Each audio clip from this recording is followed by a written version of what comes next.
Welcome back to another episode of the Brown Sugar Cafe podcast, the place where poetry meets conversation. I'm your host, Terrence P. Elmore. And before we get into today's topic, make sure you hit that plus sign so you don't miss an episode. Also, please subscribe to my blog, thebrownsugarcafe.blog. And if you find any value in this episode or any other episodes, make sure you leave a heartfelt review. So with that being said, let's get to it.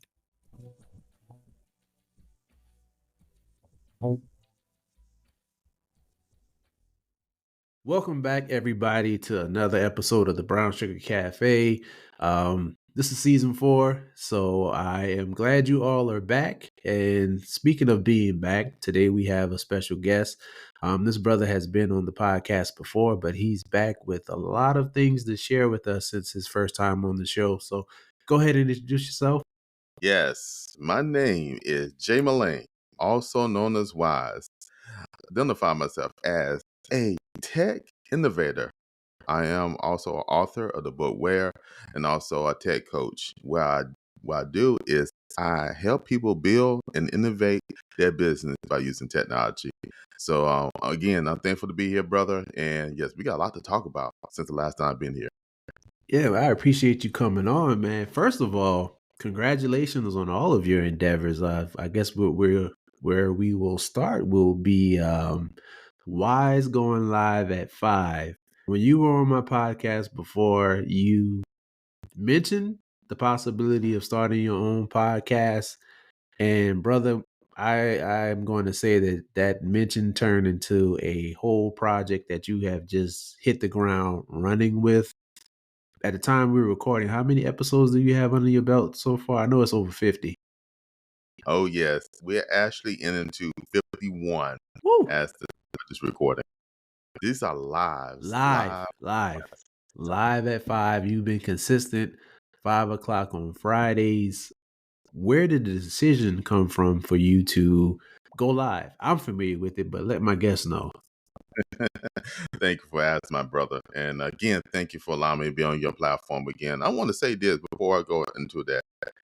This was the Brown Sugar Cafe was the first place I able to use my voice and able to do my first podcast interview. So I'm thankful for the foundation of the Brown Sugar Cafe and you believing in me, allowed me to actually I guess say have a voice. So now I am using my voice constantly. So I want to thank you for that. Um Now the motivation for why is it going live at 5? Of course, you are one of my inspirations. I enjoy the Brown Sugar Cafe. Oh The man, content appreciate it. is incredible. And I don't know no other program that can have, like I say, take poetry and have a conversation with it, and bring forth creativity and artists and allow people to be expressive.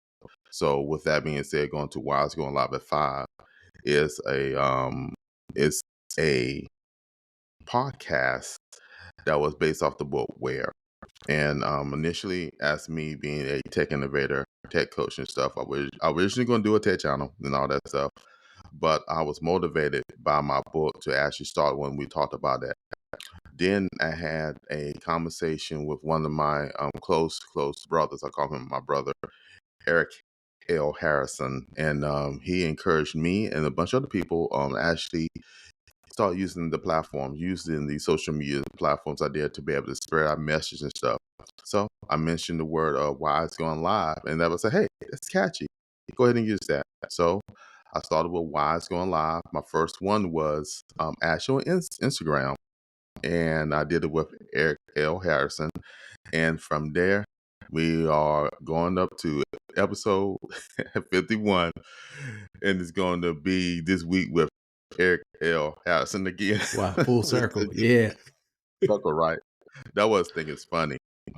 But the whole idea of that platform is to empower and inspire by going live because there was a time I didn't believe I didn't have a voice. Like I said, the Brown Sugar Cafe was the first place I able to use my voice other than other platforms, other than the House of Creativity. And what your platform and other platforms that inspired me, empowered me. So my platform is to do the same thing, is to empower and inspire. You have been a guest on there several times Yes. and learned everything from love through poetry. You learn everything about paint, not only paintbrush, and also some of the other endeavors you do as far as to being a pit master. We have actually expressed that, and many people love that episode and has shared so many, I guess you'll say, so many great comments about you sharing that. And that was all about why it's going live at five Yeah. is bringing it in to share. Oh man, I appreciate that. Your platform is the first platform that I have ever been interviewed in the capacity of my barbecue channel. So I want to appreciate you for reaching out to me for that. That's something that I don't talk about enough. Like I don't mix the two platforms, and it's not intentional. It's just that I don't think about it. But whenever I get a chance, it's like, hey, if you like poetry, come over to the Brown Sugar Cafe, and then vice versa. So thank you for that. I appreciate that for you letting me share that on the platform, because I'm over here. When I'm over here, I don't mention enough like, hey, if you like barbecue, come over to T Dub and check me out. So that's definitely something that I want to actually be intentional about when it comes to this season of this podcast and with sharing different things on my different platforms. You mentioned using our voice to inspire. As far as inspiration for creating your platform, you went from Instagram to going live on YouTube, and you still go live on Instagram as well. But what was the inspiration behind that change with adding YouTube to the platform? Let me give you two reasons. I'm gonna give you a technical reason, then I'm gonna go ahead and then I'll give you another reason. All right. The first reason was technical. Instagram is a great platform and you can go live on it easily. The challenge I had was actually retaining my content, actually download this way Yes. you can doing the archives and downloading and stuff. But it was a challenge for me to actually download and keep my content the way I wanted to. So I'm a big person who use YouTube as YouTube University. As me being an intellect and innovator, I'm constantly on there trying to learn things if I'm not at a private conference or something like that. So my take was just number two, why not go to the platform I use the most? YouTube is Mm, the platform I use the most, and I always engage in it. So I wonder, it's the second biggest search engine. Maybe TikTok is getting ready to take over, but when you do search your stuff and you want to see video content for its information, you go either to Google or you go to YouTube.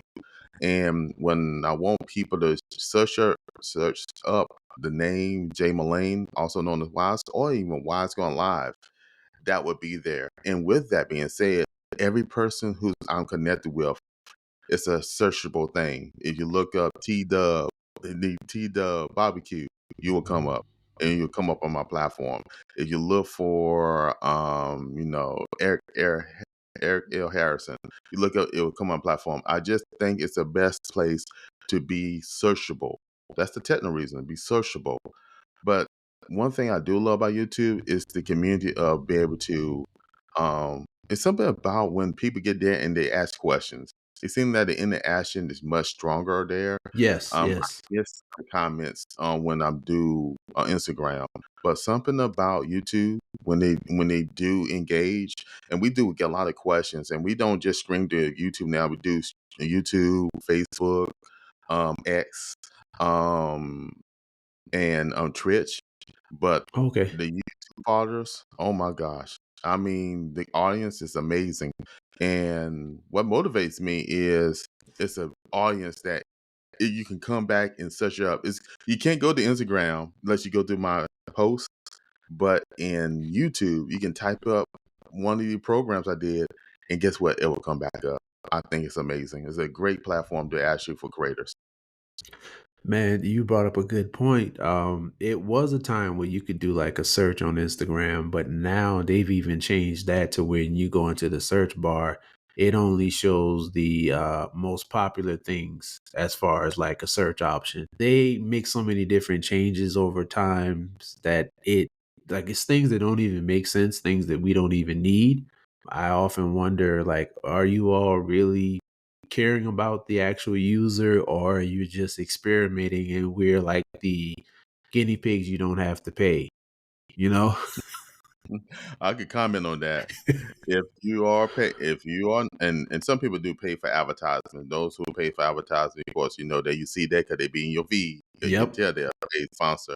But if you're not paying, then you are the product. Yeah. Yeah. Bottom line, you are the product. On these social media platforms, you're not paying a dime, then you are the product. And what they want to do is feed you content and have you watching stuff. Um, and every platform got their own strengths and they got their own challenges. Yeah. Um, I just like I don't either see the YouTube as a social media platform. I see it as a place for content creators. That's Me how I too. look at Yeah. YouTube. Yeah. So I don't look at it the same way like Instagram or or Facebook because it's Meta. It's a Meta product, and I think as you just said, they experiment. Let's try this. Let's do this. So you had to do reels in a certain way. You got to do carousels in a certain way, Hmm. and what it does, it calls you to be actually on the platforms a lot more because you got to be. It's good to be creative, but you have, it ain't like YouTube. YouTube, honestly, you just create a video. Now, I ain't saying you get the watch time you need to, but you just honestly just turn the camera on and upload it. If your content is good, someone's gonna follow you. Yeah. Yeah. That's true too. And then having to engage, your engagement is made easier. Like there's a studio hub that where if you get a comment, then all the comments go one place. You can respond to them without even actually having to be on the actual YouTube platform. Versus Meta, you get a response or a comment on something you want to reply or react back to it. You actually have to open the actual app or whatever, and then you might get caught up in the looking at a video that catches your attention and you forget why you're there. Man, stop calling me out, brother. Stop calling me out like I that. mean, it happens, it's been several times that I have gone to Instagram, more specifically than Facebook, to do something, and then a video pops up on my feed that catches my attention and it's very informative, and I'm just like, wait a minute, after I watched the video, I'm like, it's something I came here to do specifically. What was that? And then I have to sit there and think about it and retract. And it's like, okay, let me just close this out and think about it. And then it pops in my mind. And then I'm more strategic that time to be like, no matter what I see, I'm just going to jump on here and I'm going to go and do whatever I need to do. So I do like the platform of YouTube better. As a matter of fact, like YouTube was a thing before Meta. I remember before it got like super popular, that's where people would upload videos, would be YouTube. Correct. And you would share links with people. It's a lot of cool videos that I saw on YouTube that I can't even remember the names of the videos, but that was before it was popular. That was before you could actually go to YouTube on your phone. You had to actually open a computer or a laptop to actually go to YouTube. And then phones start getting like, browsers and things, and then everything just kind of moved to apps. So YouTube is definitely the way to go. I can agree with that. You I appreciate mentioned the comments in your live videos. So what I'm getting is that you've built a sense of community around yes. YouTube. Do you find that that's something that's easier to do on YouTube versus Meta? That's a good question. That's a good question. I've been on Meta for a long time, so we won't keep. I've been on. Gosh, man, since I know Yeah, I took it more serious back in, I guess you'll say 2000 and I said 2013 up to now. So yeah, that's my normal platform because I'm a photographer at heart. We talked about it last time. My photography and videography. I love photos. I love video. So that keep me going. But the difference is, so I have learned how to use the DMs in a professional way because some people don't use the yeah. DM right. They use it in the creepy way, but I don't use it in the creepy way. It Right. allows the DMs I do like, in that because you want to do an individual context and reach Yeah, somebody. It works pretty well. What I do like about YouTube is the sense of community. Is just the sociability and the yeah, ability for people to feel like they are part of something. The reach is once you are in I call it into the system or the algorithm, whatever you want to call it, the reach is much greater. And like you said, the ability to be able to go back and comment when somebody leaves something, it's easier for you to engage somebody. And when somebody leave a comment, you can go back and engage and go back and forth after the content is being created. Yes. And that's what I love about it, so somebody who's like the sociability and the ability to interact does allow you to just do more with your community. And the whole thing about why it's going live at 5 is about community. I mentioned that when in my open of my show, I said we are a community here, and what we want to do is to actually had that conversation. And I'm very point I point out, and say, hey, this is a lie. If you have questions, ask it. You know that for a fact for Yeah. yourself. On my platform, you had so many little questions asked about how to do cooking. I think you had to make the time went so fast because people was interested Yes. in knowing about the cooking and just the standpoint of community. And YouTube, you can do on all the platforms, but YouTube for me, I only can speak for me, Yeah. it allows me to actually use the connection of the community much more efficient. You brought up something that I often think about, like as far as being a photographer and videographer. When Instagram first started, that was my attraction to it because I love photography. And it was just a place that was filled with a lot of dope pictures. Then they moved to video content and things got a little different, but that was my attraction was you could follow people and see some really creative photos being shared. And it's become a whole different monster now with ads and monetization, but hey. Hey, somebody got to pay the bills. Hey, Yeah, Jay, exactly, exactly. We can't Jay, keep giving you us- this stuff for nothing. Yeah. Right. There's something else that you've been doing on YouTube that's been pretty cool. Is man, you producing music now? oh yeah. Music videos? What got you started into those? Oh man. All right. And me being a tech innovator, I'm always want to find ways to be creative. We are a part of a group called the House of Creativity. And what it does, the slogan there is embrace your creativity. So with that being said, as somebody who is a teacher and trainer of like platforms, even using AI bots, using ChatGPT, Claude, Gemini, and all that stuff. So I always test these things out to get an idea. One thing is I found a program. It's called Sonos. It's out there. People know about it. It's all Yeah. my sharing. Sonos allow you to generate music songs.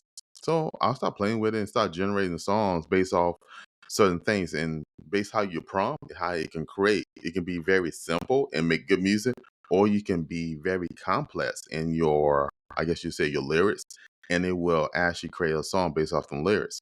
So I did a lot of custom lyrics and stuff and create these songs. Then me being a creative, I'm a visual person. I like photos and videos, and I thought thinking about the back in the days when I was young. I used to watch MTV, VS1, Yeah. and you sit there. You remember on a rainy day or cool day, you watch these videos, and they were so captivating. And I'm like, man. So me had the ability to be a digital music producer, a composer. I said, okay, why not integrate video into these songs I generated and make them to videos? So what I started doing on my platform, on my other YouTube channel, Wild Choice Media, which honestly was designated to do tech reviews, and I still have not gave up on that either. But I was going to designate that to do tech reviews because I love tech. I love tech. But I decided to go ahead and be creative and started doing music videos. And man, some of them amazing songs and creations that came from there. Manhood, which is actually was inspired by your poem that you had in the book, Paint Not Your Only Paintbrush, the poem entitled Manhood. And it inspired me because it talked about the strength of being a man and stuff. So when I created the song Manhood, I had inspiration from you and also from Coach Lakeisha as she talked about they were doing the man celebrating Man Month. I forgot what Oh was it? Was yeah. it June or May? But we're celebrating that, and I had the two images of that poem, then the image of a daughter looking up at her father, in the standpoint of seeing that manhood. So I created a video off of Yeah. that. Then after that, I created another one, the best and greatest day to be alive. One of our close friends, Coach Antonio Landis Thompson. Yeah. He said every day, he said the best and the greatest day to be alive is today. So that inspired me to create the best and greatest day. That song, the tune that came from just working the lyrics, it created this masterpiece of a song. Then I put a video on top of it, and it just captivate people. So yes, I do it because I love creativity. I love to inspire. So when you see the videos, I want you to be like, you know what, Terrence, you driving down no, not down when you drive down the road. I take that back. When you on your break, parked at the park, Right. find that you can go to your phone, go to your tablet, or even your home and your computer, even on your smart TV. You can go to Wild Shorts Media and say, you know what, I want to watch. I feel inspired. Let me go and watch Manhood, and it will take you back to the moment in time where you can enjoy life based off of creativity. And this is my saying. Then I'm gonna close the mic. I said my channel is powered by AI, but have a human touch. Ah, yeah. Man, that human touch is very important because AI, a lot of people are using it now to write scripts and things, and that's cool, but you still have to go behind it and read through it and see if it gives that human touch, if it gives part of your personality, if it sounds like you. If it's something that you know you're just trying to get a quick prompt from, then that's cool. But if you want it to really speak for you, you still gotta go in it and edit it and add some parts that actually show who you are and it sounds like you. Because some of those things you could really spot out. It's just like, man, I've never heard this person use these words before. And it's all throughout this description. Come on now. You telling the truth. That's true. And sometimes I use use it to as like a starting point for an idea. I think that's Yes. pretty good. I'm a person who, even though I love tech, I love how things are made simpler, how things are streamlined. Um, Streamlining things is very important to me, but when it comes to using technology and certain things, I'm always thinking, is this going to make me lazy or is this going to take something away from me that I readily do? One of the things I always and often think about is how convenience kills a lot of things, and then sometimes convenience kills our creativity. And so I'm always trying to make sure that I'm not letting convenience kill my creativity. Even with being physically active and different things like that, I often think of like, you have Instacart and things like that, where some people going to the grocery store and walking around might have been like the main or only form of physical activity that they really got in their day. And now some people aren't physically going in the stores anymore. They're just having somebody bring the stuff to them. And it's like, that's just causing you to be in the house more, causing you not to be as active. So I'm always thinking about stuff like that. And we talked about this before as far as like things being made simple. Like if we're teaching these things to other people, younger generations, and things like that, I think we should still give them like the basic tools in case this malfunctions. So they'll be able to say, hey, okay, this isn't working anymore, but I do know how to do it the original way. We can still move forward. Yeah, we may lose some time as far as production or productivity, but I still have the basis for it and everything is not completely shut down. Yeah, I agree. I agree. And I love the way you approach that. I got a teaching that I do with folks and who those are my clients on the Wild Shorts Media.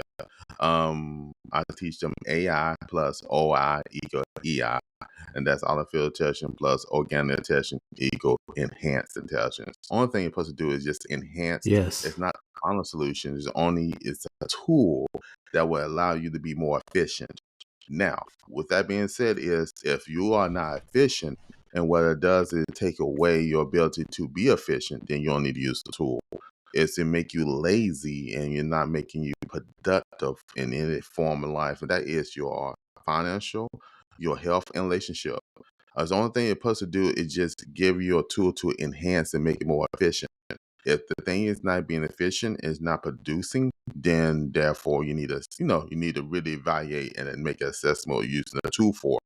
The problem, I think, what happens if we use tools like the AI bots, and a whole lot of things coming down the line. We got humanoid robots, we got your autonomous cars and stuff like that. Yeah. I just heard a article like British Columbia, something like that, British Columbia.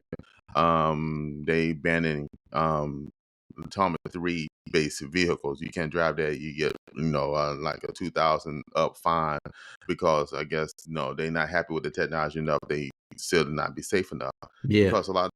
I'm looking in the car. I'm thinking about what I might having as I travel the road, I might having somebody take me, assist me. But the thing is, I'm so old school. I'm so used to the old ways. Like I said, I know the basic. We had to Yeah. when we were growing up. We had to learn how to drive. We had to learn how to look at the mirrors. How to.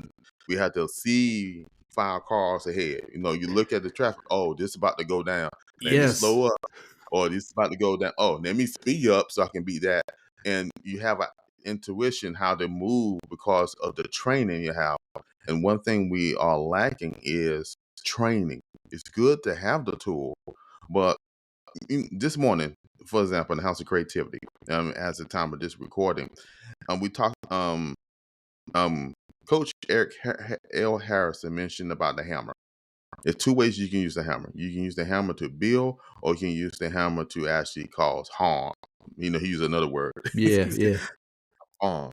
The thing is, the thing is, even with a hammer, you have to teach a person how to use it. To be able to build, you got to tell them how to use it, how to strike, what to strike. You just don't hit the wood with it. You gotta have the wood plus the nail. You're hitting the nail that goes Yeah. into wood, banging on the wood. Sometimes you had to bang on the wood to align things. So that's kind of intuition. Okay, let me use this to tap, tap, tap to get this thing aligned. But I need to get this nail in here. I need to hit it with a hammer.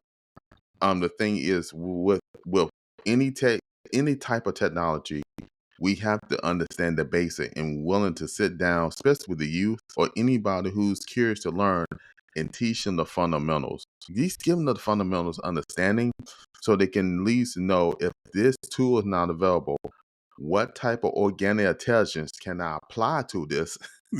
Yes. At the end of the day, the most overall power of intelligence is organic.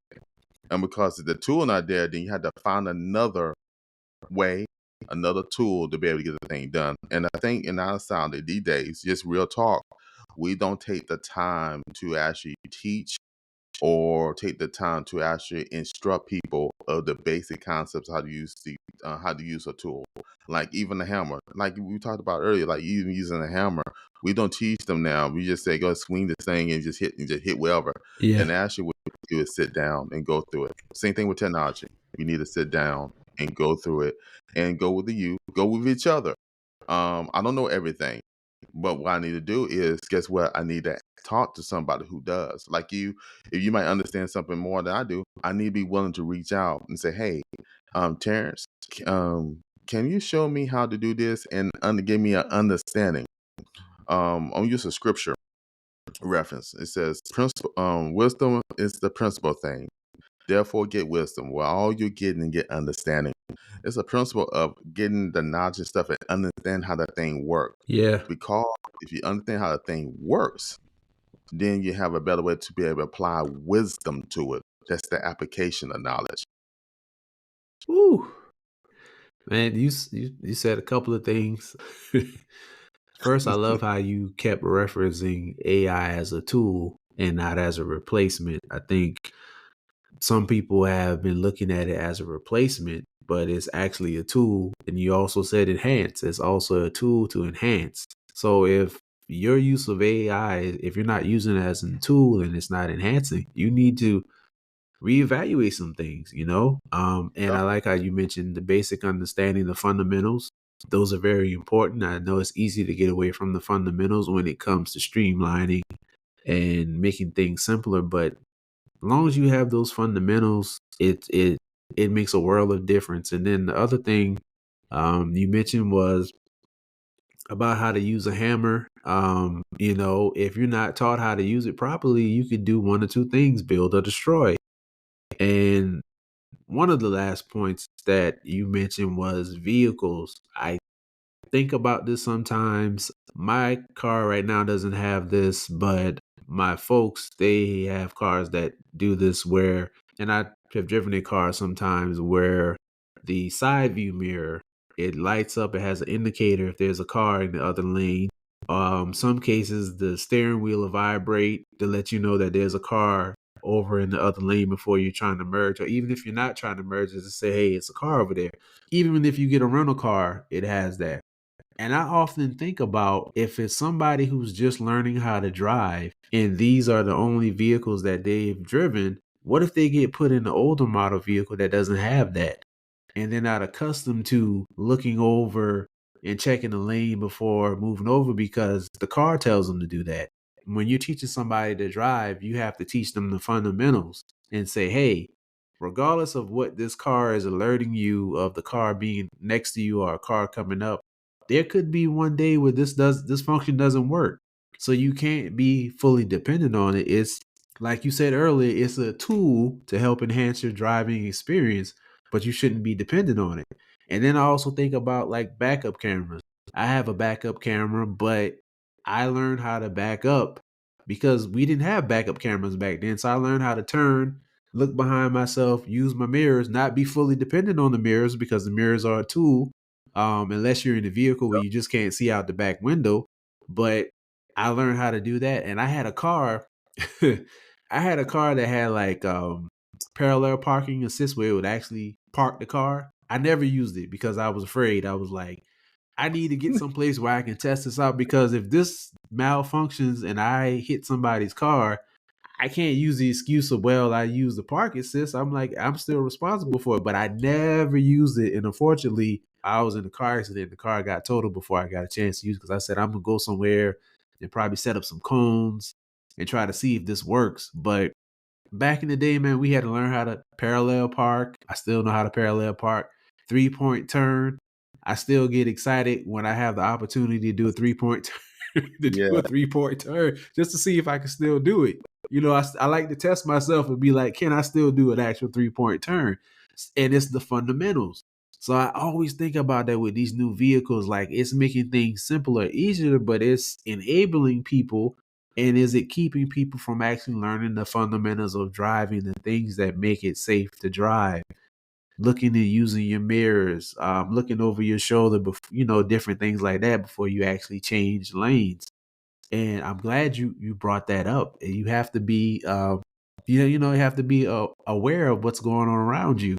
And I think if people use these things as replacements and not tools, it's setting up a formula for disaster. come on now. You telling the truth. You telling the truth. And we had to be aware of that as people who have the knowledge to be able to share that and make sure we encourage our families and our family members and our community to actually do a deep dive. Yeah, Understand these just tools, and nothing wrong with the blind spot monitoring. My vehicle don't have it right now. I have a 2011 Ford Mustang GT. The technology is that engine, that V8 engine. I don't have yeah, no other technology in it. I'm gonna customize. I'm gonna put a little tech in it a little later on as I make my little show car. But right now, I don't have that. So when I go down the road and stuff, am paying attention to the mirrors and I'm paying attention to the blind spots because I used to. Now, if I get another vehicle, yes. Would I definitely gonna use the blind spot monitoring? Yes, of course. yeah, But I know because out of my training habit, I'm still gonna look yeah. and make sure You are. there's nothing Yeah, that because it's there. And I don't want to take that away because any technology can fail at any given time. And like you said, with the parking assist, when you go in there, you don't want to take the chance. You had to, you want to prove in the thing that it works because it's just a mean success stories. There are things that do fail, and the last thing you want to do is try this thing. Then you end up paying somebody $1,000 because you make an assumption yeah, that something actually work. And if the tool is not going to benefit you, then don't use it. Hey, Those benefits, you don't use it. Because it's there, don't mean you need to use it. Now, don't mean if you don't need to use it, but is it not part of you? Technology is like this. It's just unique as you. And you use the technology to it's going to benefit and make you more efficient. And you don't like you don't need it. You get excited doing the 3-point turn and stuff like that. yeah, Go man. ahead because guess what? You in more control. You understand how to do it. I've seen people who try to do a 3-point turn and end up turning to be a 12-point turn. And you sit there, and you be amused, and you actually have your phone out recording that using that technology. But just use the tools that's going to benefit you. Make the assessment of your life. One thing I'll make about this about me, Taryn. Make an assessment of your life and assess Yes, yourself daily and see what tools are and that's with your personal life, your natural life, your organic part of you, and also your technology life. Do I need this? Is it making me be efficient? Is it making me being productive? If this is taking away time and I'm not being productive, then you need to evaluate. Do I really need this in my life? What is the cause and the effect of me using this tool? What the cause? And here what I said, what's the effect? Because the cause and you might think be good, but the effect might be negative. So we need to mm, understand the cause and effect of using tools. And like for example, we using technology right now. We virtually doing a podcast, yeah, right? I'm in North Carolina, you somewhere in the beautiful state of South Carolina. We using the tools efficiently. But that's the thing about me doing my podcast. I'm using the tool efficiently to empower. Just be intentional how we decide to use the tools and be willing to share in your community to the people, make sure they understand and bring awareness to it. I'm big about awareness. Bring awareness to it so they can make a decision to do a deep dive. man. You said it. I want to move before we run out of time. Is you're a first time author? Congratulations! Your book Where is available. Tell the people about your book, and I have a copy of the book, and I've been reading it. I'm not finished yet, but it's very profound, and I'm gonna say this first, it's very profound and it's eye-opening. And I know that anybody who reads this is really going to benefit from this and learn some valuable lessons. We've talked about this before, and I'm always talking about this, that when we share our stories, it not only helps us, but it helps other people. I'm a firm believer that we don't go through things just for ourselves. It's to help other people who may be going through something similar or the exact same thing. I think that we when we share our experiences, especially the experiences that we've overcome, that we're helping somebody. A lot of cases we're helping people not go down the same path that we've gone down. Some people just like to learn stuff on their own, but for those who listen and hear like, hey, this is my experience, this is what happened to me, you don't have to go through the same things that I've gone through. I think that is very important for us to share our stories. So with the book Where, what was the inspiration behind that, and what would somebody gain from purchasing and reading this book? Thank you. That's a great question. And we didn't actually have this discussion last time I was on the platform on the Brown Sugar Cafe. I was in the process of starting writing the book. The book was actually inspired by, let me go back. Originally, what I was going to do was me being a techie again. I was going to write some kind of book dealing with some type of technology thing, and because that's my love and passion is technology. But I was in my prayer time, and it dropped into my spirit that I need to write a book entitled Where. And at first, I was like, Where? And in my meditation and time, it was revealed to me to go back, to go back. So the book Where, what I mean by go back, the book Where is you actually, if you look at the cover actually says a life journey to search for identity and manhood. And it's very important to me. And then you see at the below that says J. Melane Wise. The book Where is fun to me because of the situation that happened to me in my youth. And I know you already started reading the book, so I think chapter one hit you kind of hard, did it? Because you didn't understand it. You didn't understand the word Where until you read chapter one. Yeah, yeah. That I mean, you've And speaking to you and hearing you talk, you know, hint around it, but you never really gave like you just say, hey, just Yeah. chapter one, and I wasn't ready for that, but it puts you Yes. in the seat and it prepares you. Yeah, There you go. So chapter one, if you want to know what where really means in that book, you need to read chapter one of that book, and it definitely explains it. But I had some challenges when I was a kid. I mentioned before not having a voice, and I had challenges speaking and challenges reading, and with that being said, it, I wanted to make sure I said it in the right way. This how I want to say it. I had these challenges that had me at a youth that had me confused, and I didn't have my identity. One thing I will share in the book, and the part when my dad left, and I said this on the platform before on many different platforms, not getting the definition of where yeah, my father left me at a certain point in my life, and for me, for my identity, I love superheroes. So I love watching Saturday morning cartoons, Superman, Justice League, Spider-Man, and Amazing Friends, yeah, The Incredible Hulk, so on, so on. Shazam, and think of it, Lone Ranger, whatever you want to call it. So my identity, I see superheroes be able to save the day.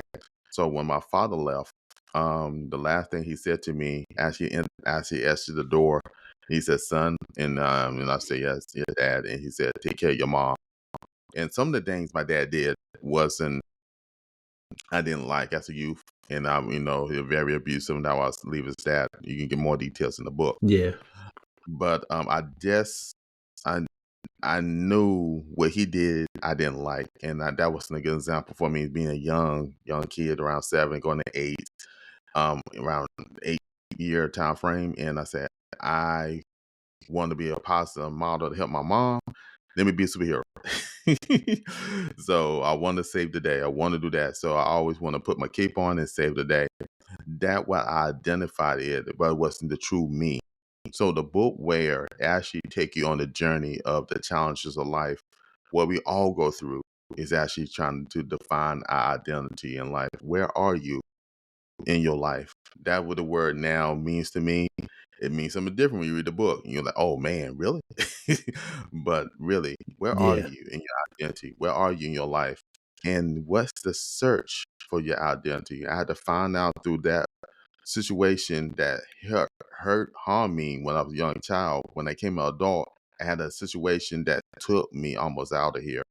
And when I did reflection and I actually had to go into prayer, it took me back to that moment where my father actually did that thing, and also took to the moment where he left, and I had to realize who I am, who I identify as, and I had to operate through forgiveness of the situation.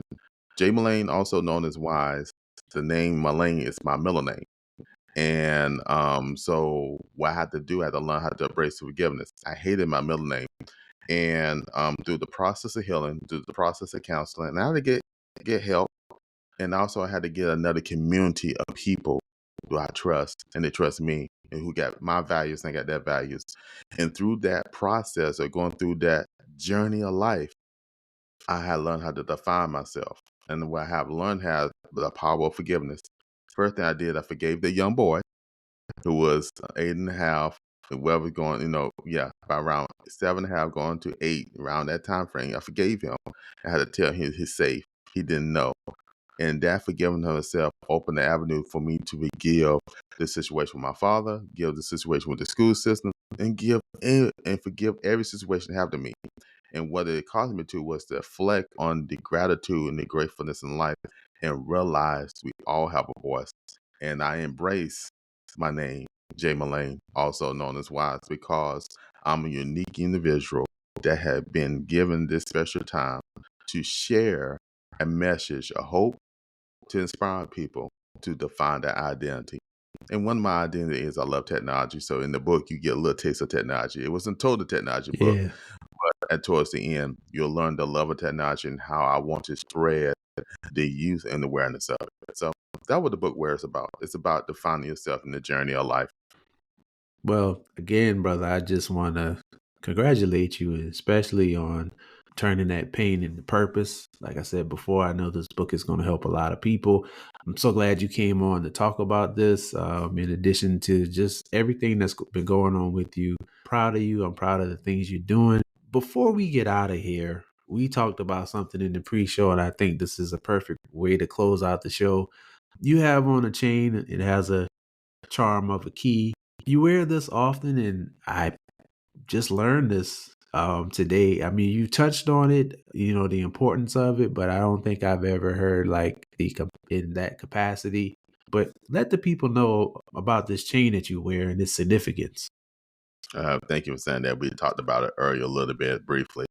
Um, so those who are listening and listen to the audience and stuff, I have a gold chain that have a key on it. The reason why I got this several years ago. Can't remember the time frame. Maybe close to maybe over 10 years ago. Um, and then what it defined is I got the key to God's heart, and it's just a simple reminder of that.